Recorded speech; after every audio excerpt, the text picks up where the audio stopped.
ओम नमः शिवाय। हर हर महादेव। अथ श्री शिवमहिम्न स्तोत्रम्। श्री पुष्पदन्त उवाच।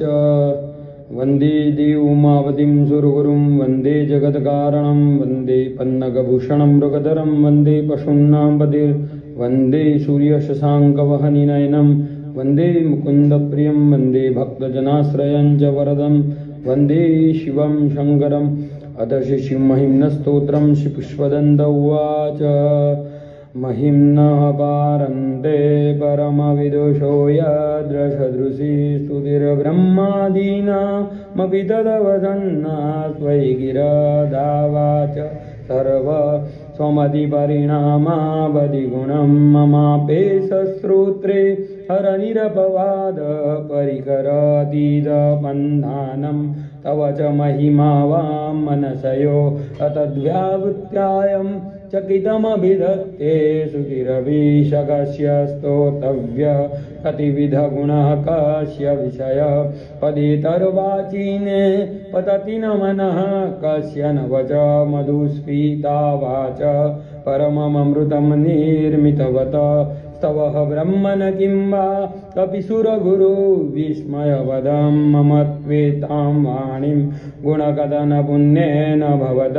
पुनामित्यरदेऽस्मिन् पुरमदनबुद्धे व्यवसितां तवैश्वर्यं यद्जगदुत्रयरक्षा प्रलयक्रोध त्रयीवस्तु व्यस्तं त्रिषु गुणभिन्नासु तनुषु अभव्यानामस्मिन् वरदरमणीया मरमणिं विहन्तुं व्याक्रोशिं विदधतये के जडधिया किमिह किं काय सकलु किमुपायस्त्रिभुवनं किमाधारो धाता सृजति किमु वा दान इति च तर्केश्वरये त्वयि यनवसरदुष्टो हतधिया कुतरकोऽयं काश्चिं मुखरयति मोहाय जगद अजन्मानो लोका किमवयमवन्तोऽपि जगदां मधिष्ठातारं किं भवविधिर्नादृत्य भवति अनीशो वा कुर्याद्भुवनजननेक परिकरो यतो मन्दास्वां प्रत्यमरवरसंसेरदयिमे त्रयीशाङ्ख्यं योग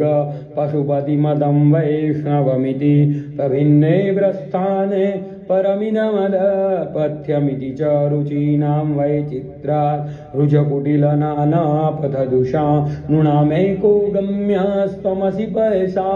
मर्णवैव महोक्ष घटवाङ्गं परशुरजिनं भस्मफणिना कपालं चेति यत् तव वरदतन्त्रोपकरणं सुरास्तां तां वृद्धिं तदति च भवद्भूप्रणीता न हि स्वात्मा रामं विषयमृगतृष्णां रमयति ध्रुवं कश्चित् सर्वं सकलमपरस्त्वध्रुवमिदं परो द्रव्याद्रव्ये जगति गदति व्यस्तविषये समस्तेऽपि तस्मिन् पुरमथनतैर्विस्मित इव स्तोहं हि वेमित्वां न खलु ननु दृष्टा मुखरता तवैश्वर्यं यत्नाद्यदुपरिविरञ्जो हरिरदा परिच्छेतुं याता वनलमनलस्कन्दवपुष ततो भक्तिश्रद्धा भरगुरुगुणभ्यां गिरिशयत् स्वयं तस्ते ताभ्यां तव किमनुवृत्तिर्न फलति अयतनादापाद्य त्रिभुवनमवैरव्यतिकरं दशाशो यत बाहु न भृतरणकण्डु परवशा शिरपद्मश्रेणीरचितचरणाम्भो रुहबले त्रियायास्मद्भक्तिस्त्रिपुरहरवे स्फुर्जितमिदम् अमुष्यतपत्सेवा समधिगतसारं भुजवनं बलाकैलासेऽपि त्वदतिवसतौ विक्रमयत अलभ्या पाताले व्यलसजलितां गोष्ठशिरसि गतिष्ठा त्वय्यासीत् ध्रुवमुपजितो मुह्यति कलयदद्रिं सूत्राम्नोत् वरद परमोच्चैरपि सति मदश्चक्रेमाण परिजनविधेयस्त्रिभुवनं न तच्चित्रं तस्मिन् वरिवसितरित्वाचरणयो न कस्याप्युन्नत्ते भवति शिरसस्त्वय्यवनति अकाण्ड ब्रह्माण्ड क्षयचकितदेवासुरकृपा विधेयस्या सिद्ध्य नयन विशंसार तव सकलमास कंठे तव न गुरुदेन श्रियमहो विकारोऽपि श्लाघ्यो भुवन भय भंग व्यसनिन असिद्धाः नैव क्वचिदपि सदेवा सुरनरे निवर्तन्ते नित्यं जगति जैनो यस्य विशिखा तपस्यन्नि सत्त्वामितरसुरसाधा रणमभ्रो स्मर स्मरतव्यात्मां नैव शिशुभत्या परिभव महीपादाघाता व्रजति सहसासं सयपदं पदं विष्णुर्भ्रम्यत् भुजपरिकरो ग्रद्धः गणं मुहूर्तोद्योस्तं या अनिभृतजडाटाडिदडतां जगद्रक्षायै त्वं नटसि ननु वामैव विभुतां वियद्व्यापीतारा गणगुणितवेनोद्गमरुचि प्रवाहो वारं यपृषगलगुद्र शिरसिते जगद्वीपाकारं जलधिवलयं त्रेण कृतमी अनेनैवो नेयं द्रुतमहिमदिव्यं तव वपुर्दक्षोणीयन्ता शतदुतिरगेन्द्रो धनुरथो रथाङ्गे चन्द्रार्को रथचरणपाणीशर इति दिदक्षोस्ते कोऽयं त्रिपुरतृणमाडम्बरविधिर्विधेये क्रीडन्त्यो न खलु परतन्द्रा प्रबुधिया हरिस्ते साहस्रं कमलबलिमादाय पदयो यदेको नेतस्मिन् निजमुदहरन् नेत्रकमलं गतो भक्त्योद्रेक परिणतिमसौ चक्रवपुषां त्रयाणां रक्षायै त्रिपुरहर जागर्ति जगतां कृतौ सुप्ते जाग्रत् त्वमसि फलयोगे क्रतुमता क्व कर्म प्रदवस्तौ फलति पुरुषाराधनमृते यतस्वां सम्प्रेक्ष क्रतुषु फलदान प्रतिभुवं सुतो श्रद्धां बदवा दृढपरिकर कर्मसु जना क्रियादक्षो दक्ष कतुपतिरधीशस्तनुभृतां ऋषीणामार्दिज्यं चरणदशदस्यासुरगणा कृतो भेषत्पत्तौ क्रतुफलविधान व्यसनिनो ध्रुवं कर्तु श्रद्धा विधुरमभिचाराय हिमखा प्रजानाथं नाथ प्रसभमभिगं स्वां दुहितरं गतं रोहितभूतां रिरमयशमूष्य शवपुषां धनुष्पाणे यातं दिवमपि सपत्रां कृतममो त्रसन्तं तेत्यापि त्यजति न मृगव्याधरभस स्वलावण्यासंसा कृतधनुषमोहनाय तृणवत् पुरं पृष्ट्वं दृष्ट्वा पुरमदनपुष्पायुधमपि यदि स्त्रीणं देवीयमनिरतदेहा दघटना दवैते त्वा बद्धा बत वरदमुग्धा युवतय श्मशानेष्वा क्रीडा स्मररपिशाचा सहचरा चिताभस्मालेप सजपिनु करोति परिकर मङ्गल्यं शीलं तव भवतु नामैवमखिलं तथापि स्मरतॄणां वरद परमं मङ्गलमसि मनः प्रत्यकचित्ते सविधमवधाय तमरुत प्रहर्षद्रुमाण प्रमदसलिला सङ्गीतदृश यदालोक्याह्लादं हृदयिव निमज्जामृतमये दधन्त्यन्तस्तत्त्वं क्वयमियतु यत्त्वं न भवसि त्रयीतिष्ठो वृत्ति त्रिभुवनमधोत्रीनपि सुरा अकाराधे वर्णे शिबिरविदधत्तीर्णविकृति तुरीयन्ते धाम ध्वनिभिरवरुन्धानमणुभिः समस्तं व्यस्तं त्वां शरणदगुणाद्योमिति पदं भवः सर्वो रुद्र पशुपतिरथोग्रसहमः अथा भीमेशाना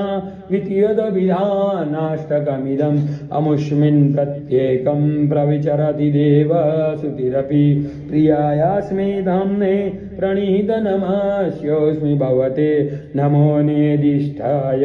प्रियदवदविष्ठाय च नमो नमः सोदिष्ठाय स्मरहरमहेष्टाय च नमः नमो वसिष्ठाय त्रिनयनयविष्ठाय च नमो नमः सर्वस्मै ते